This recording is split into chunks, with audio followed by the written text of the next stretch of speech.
Venezuela যেন এখন ধ্বংসস্তূপের দেশ। পরপর দুদফা ভূমিকম্পে ভবনের নিচে চাপা পড়েছে হাজারো স্বপ্ন। মাত্র কয়েক সেকেন্ডের ব্যবধানে দুদফা শক্তিশালী ভূমিকম্পে এখন পর্যন্ত প্রাণহানি সংখ্যা 235। এখনও কেউ কেউ জীবিত অবস্থায় উদ্ধার হচ্ছে, আহত কয়েক হাজার ছাড়িয়েছে। কান্না, আতঙ্ক এবং স্বজন হারানো আর খুঁজে পাওয়ার আকুতিতে ভারী হয়ে উঠেছে ভেনেজুয়েলার পরিবেশ। পরপর দুদফা শক্তিশালী ভূমিকম্প মুহূর্তে বদলে গেল ভেনেজুয়েলার চেনা দৃশ্য। চারদিকে শুধু ধসে পড়া ভবন। রাজধানী কারাকাস এখন বিধ্বস্ত এক নগরী। উপকূলীয় শহর লাগুয়ারেতেই ধসে পড়েছে শতাধিক ভবন, আর ধ্বংসস্তূপের ভেতরে মানুষের আহাজারি।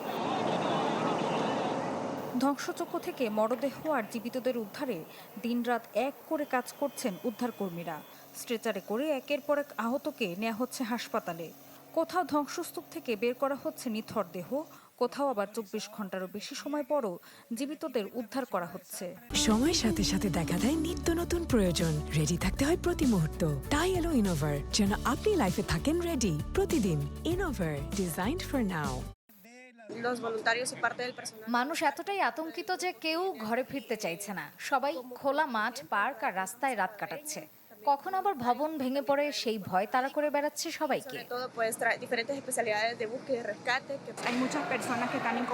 অনেক মানুষ এখনো যোগাযোগ বিচ্ছিন্ন অবস্থায় রয়েছেন। অনেক এলাকায় কী পরিস্থিতি চলছে সেটিও মানুষ জানে না। আমার কারাকাসের বাড়িটিও ক্ষতিগ্রস্ত হয়েছে। ইন্টারনেট ও বিদ্যুৎ না থাকায় অনেকের খোঁজ পাওয়া যাচ্ছে না। এদিকে সময়ের সঙ্গে পাল্লা দিয়ে বাড়ছে আন্তর্জাতিক সহায়তাও। সুইজারল্যান্ড, ব্রাজিল, কানাডা, মেক্সিকো ও এল সালভাদর সহ বিভিন্ন দেশ পাঠিয়েছে উদ্ধারকারী দলসহ প্রয়োজনীয় সামগ্রী। জরুরি সহায়তা জোরদার করেছে জাতিসংঘ।